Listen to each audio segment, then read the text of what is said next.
Well, here we are, and the weekend's upon us already, the first weekend in May.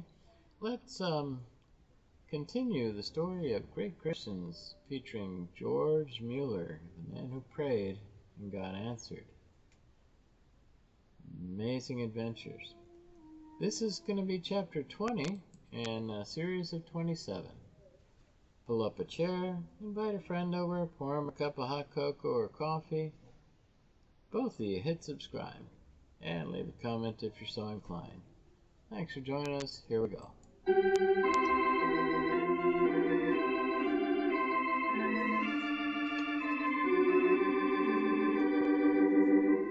We greet our friends everywhere with Chapter 20 of To Ask No Man, the story of George Mueller's incredible adventure with God.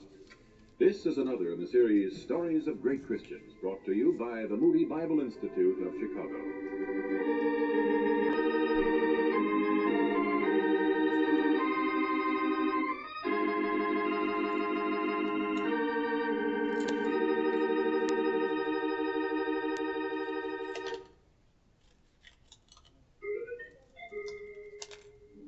As George leaned back in his upholstered armchair behind his desk, and Terence perched uncomfortably on the squeaky little rattan chair against the wall, a smile kept pulling at the corners of George's mouth. He was bursting to talk about his big surprise. Just that week, late in March 1843, the widow from the Lake Country had deposited a small fortune to his account in the Bristol Bank. That morning, the orphanages were wealthier than George had dreamed they ever would be. It must have seemed to him that the dark days of fretting over money were gone forever. And then this news about the unexpected availability of a home, just right in location and size. To George, it was more than a coincidence. It was the hand of God, Brother Terence. The hand of God. It seems that way, Mr. Mueller.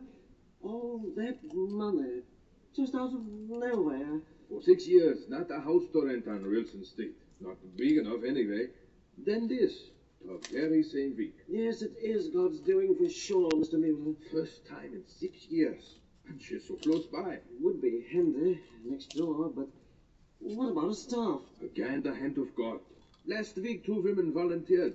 I had to say, I have no place to put you. Then everything's all settled. Nine, Brother Terence. Not so fast. Nothing is settled. But I can't... Not just poof like that. I don't do things that way, never. But this time the money... This time I pray about it, like always. And pray well. Is this the hand of God, Terence? Is he wanting me to dare with 4 orphanages now? But he sent the money. Is he wanting me to spend this money to help more children? Or is he wanting me to... Is God wanting me to... Oh, you Master Collins, look right into Is he wanting me to... Try being long enough. Now march. What goes on? Master Collins, you're due for a caning, you are. Terence, will you... Surely.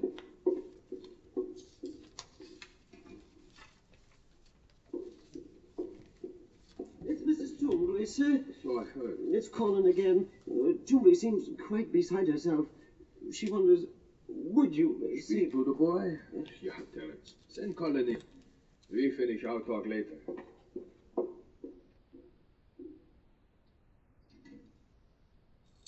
Well, Colin, sit down. All right. Oh, not by the wall. Here. There's another seat behind my desk. Just for talking. What did you do this time, Colin? Slid down the banisters. Well, that's not so terrible. I broke it. Broke it? Such a slim fellow like It you. wasn't just me. About 6 of us. Maybe a kind of chain and 6 is too many. I know. There's a rule. 2 at a time. Yes. Was your idea? Mm-hmm. The 6, your friends? Yes. Colin, always it's the same story. When you get yourself into a scrape, it's 6 others, 2 or 10. Never you alone. No, sir. Why, Colin? Certainly. Always you hide in a gang. Almost like you're afraid to be alone. Colin. Are you lonesome? Is Well, that it? might be. Why? If my cousin was here, I wouldn't be. Who's your cousin? Roger Pitts. Who? He wanted to come too. You wouldn't let him. Wouldn't let your cousin? You told Granny wasn't no room for him. If he was here, I wouldn't be lonesome. Him and me, we was always together. This Roger, he's with your granny? No more. He got took off to the almshouse. I bet he breaks more than banisters for him. How old is Rachi? About the size of me. He's got a sister, too. Ruthie. How old is Ruthie? Awful old. Like your little girl. 13 anyway, I think. Colin, you know Mrs. Twombly wants me to cane you. Mm-hmm. You won't tell her if I don't, nein? No, sir. Well, you run along now. Yes, sir. I've some thinking I want to do about your cousin. What's that, sir?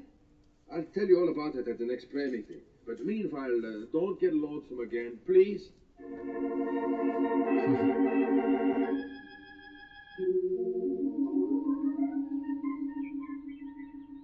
Well, George, old chap, I expected to find you out here. So you scarcely let the snow melt before you get out in this garden. The spot in Bristol for pacing and thinking. And praying, I suspect. Huh, you say it is peaceful, isn't it? Tucked away from all the Paul Street traffic. And all the giggling little Wilson Street girls and fighting little Wilson Street boys. Henrik, easy to see why God didn't call you to the orphanage work.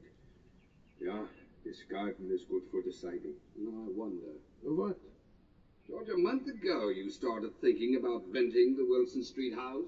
Exactly 22 days. All right, you pace back and forth, you pray, you think. For 22 days, I pray every day. But you still haven't decided. Why, old man, by now it jolly well may have slipped through your fingers. Nonsense. The house is still there. George, I think you've decided.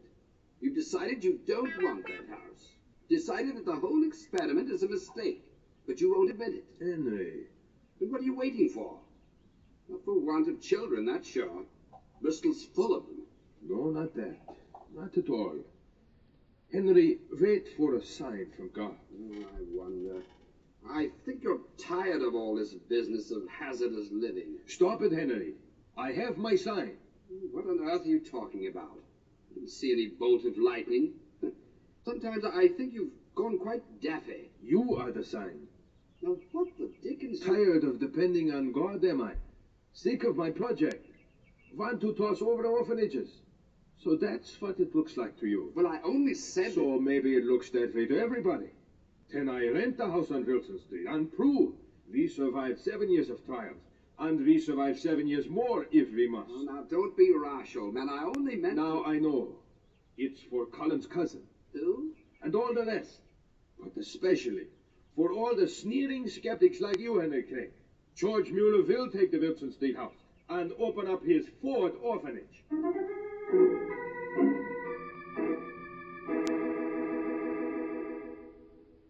But Mr. Mueller, that was a month ago I spoke to you and Mr. Tennant. A full month ago. Just 22 days, Mr. Greeley. I wish you'd have come sooner. Soon as I could, Well, you certainly didn't hurry. I suppose that's your German nature, stolid and slow. Well, I'm not like that. Mr. Greeley, I need your house. Well, it's quite out of the question now. My daughter and I need it too. But 22 days ago, you decided to move. So we did. If you'd acted fast, we wouldn't have changed our minds. But this house, it's just right for an orphanage. Big rooms, good-sized kitchen. Just right for a man and his daughter. Well, I know it's big, but it has everything we're used to. My daughter's sewing room, for instance. Now, we looked at half a dozen places, but there wasn't one that had a suitable room for her needlework and embroidery, light and airy. There must be other places in Bristol. We looked. We couldn't find any, so we changed our minds. You won't look at anything else? Well, there is another week before the end of the month. We may do a little more looking. We might pop around the end of the week, but I don't hold any hope. I do. What do you mean, Mr. Mueller? Just this. You forget something else about the German nature. Hmm? She is determined. She is also very stubborn. What's that?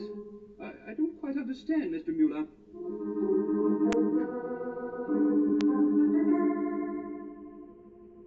Lord, this week we'll decide. Lord, push Mr. Greeley out of that house of his to find another place.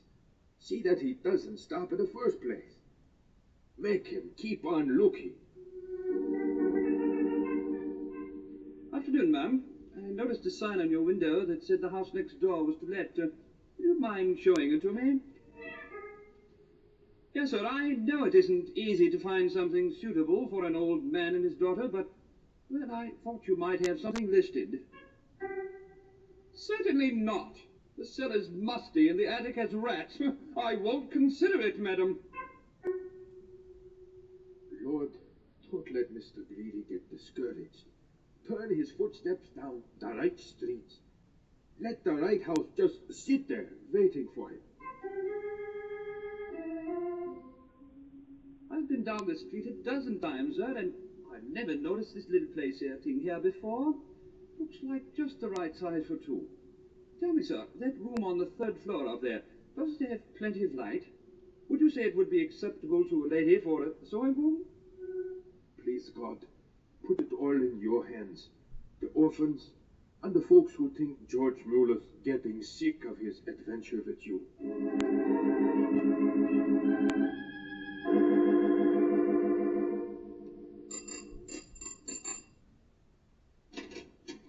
Well, Mr. Mueller, come in. I thought you'd be over before this. You said a week. So I did. Oh, come in. First, I must know, what about the house? Well, Mr. Mueller, we found just what we were looking for. There's even a room on the third floor with a skylight. You know, for ladies' needlework, you know. We can take this one? Certainly. Praise the Lord. Wowee! Colin! Bully for us! What's that? Colin! Watch him, he's on your stairs. Colin, what do you? Trying out the barristers, Mr. Mueller, for my cousin and me. So in July 1843, they moved into number 4 Wilson Street, the fourth house to become an orphanage. One hot July day, they swarmed up the sidewalk and in through the big oak door. 2 little red-headed girls carrying dolls. A boy with a face smeared with freckles. A boy who blew a toy trumpet all the way. 2 more who pummeled each other right up to the door and into the house. 1 little girl with a cold. And Colin and his cousin about the size of him, who ran right through the door and up the stairs and then... Hey, bully barristers! And at the door, George shooed them all in, grinning at everybody. Things had never looked so good for his adventure with the almighty benefactor.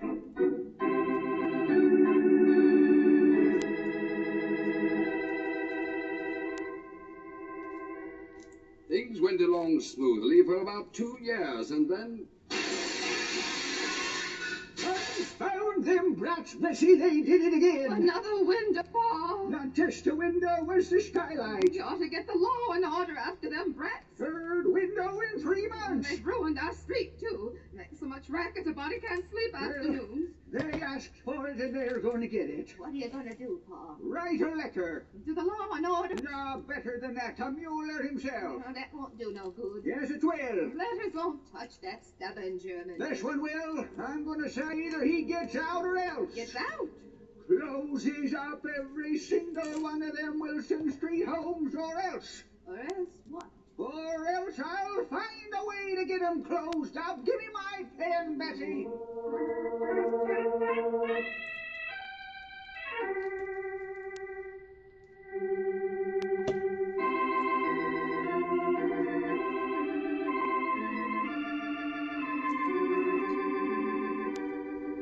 And so we conclude Chapter 20 of To Ask No Man, the story of George Mueller's incredible adventure with God. This is another in the series Stories of Great Christians, which come to you transcribed from the Moody Bible Institute of Chicago.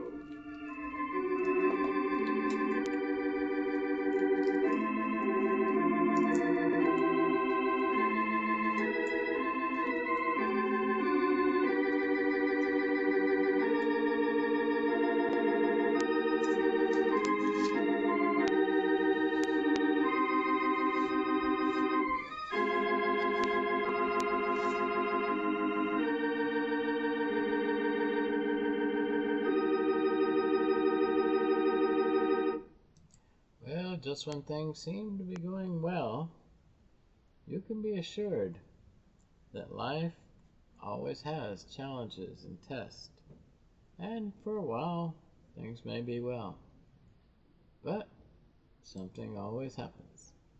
Well, to find out what happens, tune in next time for chapter 21. Until then, Lord keep you, Lord keep myself, Lord willing and tarrying, I look forward to seeing you next time. God bless. Have a wonderful day.